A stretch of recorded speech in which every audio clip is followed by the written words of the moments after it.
lagi dengan aku Elida. Hari ini aku bahas mengenai sesuatu yang sering terjadi bagi banyak orang. Simple question. Siapa di sini pernah ngerasa motivasinya hilang dan tiba-tiba everything feels messed up? Kerjaan gak selesai, tugas numpuk, mood hancur, dan hal kecil pun berat banget untuk dilakukan. If you can relate, kamu gak sendirian. Banyak banget orang ngalamin hal yang sama. Kalau kamu salah satunya, stay with me sampai akhir video ini. Sebelum kita bahas lebih jauh, kita bahas dulu apa sih sebenarnya motivasi. Nah, motivasi adalah dorongan dalam diri kita yang mau kita bikin bergerak, mau bertindak, dan mau mencapai sesuatu hal. Singkatnya, motivasi adalah mesin internal kita. Kamu bisa punya skill, punya potensi, dan punya kesempatan besar, tapi tanpa motivasi, semua akan stuck di tempat, sehingga motivasi itu sangatlah penting. Dan ini sangat membantu kita untuk stay konsisten, stay fokus, and membantu kita untuk menghadapi tantangan. Tapi motivasi dipengaruhi oleh beberapa hal. Yang pertama ada pressure, habit, lingkungan, dan juga cara kita memandang diri sendiri. Nah sekarang pertanyaannya adalah, kalau motivasi sepenting itu, kenapa dia bisa hilang? Dan kenapa segalanya terasa kacau saat itu terjadi?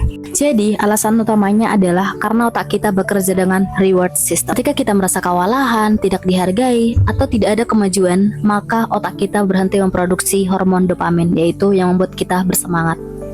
Hasilnya, aktivitas yang sebelumnya terasa ringan tiba-tiba terasa berat. Selain itu, ketika motivasi turun, emosi negatif biasanya naik. Jadi, kita lebih gampang stres, merasa gagal, overthinking, dan sampai akhirnya masuk ke lingkaran gak ada motivasi, gak produktif, dan bahkan kita kehilangan arah. Sekarang kita bahas beberapa contoh yang mungkin sangat relate bagi banyak orang. Nah yang pertama, tugas atau pekerjaan menumpuk. Awalnya kita semangat, semua terasa mungkin kita lakukan, tapi tiba-tiba otak kita berhenti bekerja. Akhirnya cuma rebahan, scroll TikTok, lalu besoknya numpuk lagi. Akhirnya kita stres. Nah yang kedua, niat olahraga atau mungkin kebiasaan baru tapi gak pernah benar-benar mulai. Setiap malam kita bilang, besok deh aku mulai. Tapi setelah besoknya datang, kita bilang lagi, besok deh. Nah itu sering banget terjadi karena tujuan kita terlalu besar, terlalu berat, atau terasa jauh, sehingga otak secara otomatis menghindari hal yang terasa berlebihan. Ada beberapa penyebab utama motivasi kita hilang. Nah yang pertama, kita kelelahan atau burnout karena kita memaksa diri tanpa kita istirahat. Yang kedua, tujuan yang tidak jelas sehingga otak kita kehilangan arah.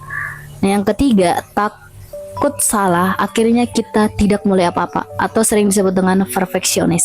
Motivasi itu memang tidak stabil, ada masa naik, ada masa turun, dan itu sangat wajar. Yang penting adalah kita tetap bergerak sekecil apapun langkahnya.